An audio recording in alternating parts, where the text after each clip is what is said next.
Yes, brother. Assalamu alaikum. Walaikum assalam. Is it correct that beard increases the sperm count, or what are the scientific benefit of a beard? Thank you. So does beard increase the sperm count? I don't know. I've heard many people saying this. I, being a medical doctor, I have not come across any authentic information that the beard increases the sperm count. I have not come across. And I don't advise you to use that also. Fine? The best is here my answer if the label shows your intent, wear it. I want to identify myself as a Muslim. I'm proud to be a Muslim. You know, I'm proud to be a Muslim. Besides the beard, I wear a cap. Wearing a cap is not fard, it is mustahab, encouraged. The Prophet always covered his head. Whether with the turban, whether with the helmet, whether with the cap, or whatever it is. So, I want to identify myself as a Muslim because I'm proud to be a Muslim. No, once you pass your MBBS, become a doctor, you put a DR in front of your name, correct? Doctor, why? Doctor. Proud to be a doctor. Fine? I put a cross on the car. Why? Not because it increases my sperm count. I put a cross. I'm proud to be a doctor. So when I'm proud to be a Muslim, if you have any problem of Iman, want help, you come to me, mashallah. So I'm proud to be a Muslim. If the label shows your intent, wear it.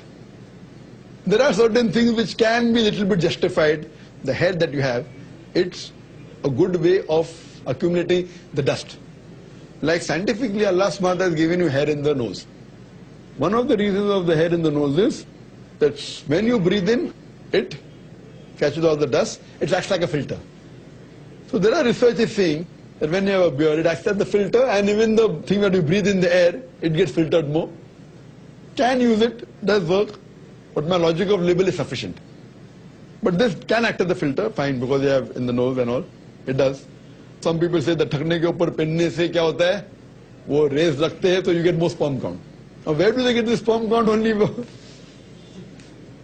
And one more thing, by increasing a sperm count, what is the use of increasing a sperm count? Do you know how many sperms do you ejaculate normally? 300 million. And the Quran says in Surah Sajda, chapter 32, verse number 8, the sulala is required, the best part of the whole. Only you require 1 out of 300 million, making it 400 million, not that you'll have more children. Now what do you want to increase? How much you require? Only 1. So I know there are Muslims who go overboard. They want to prove everything scientifically. I said, kya karenge by 400 million, double bachche hoye. So it's illogical. It may be right or wrong, it's secondary. So some scientific points are there. So what do you realize by increasing a sperm count? What difference does it make? Unless you have a problem with the sperm count, that's a different thing.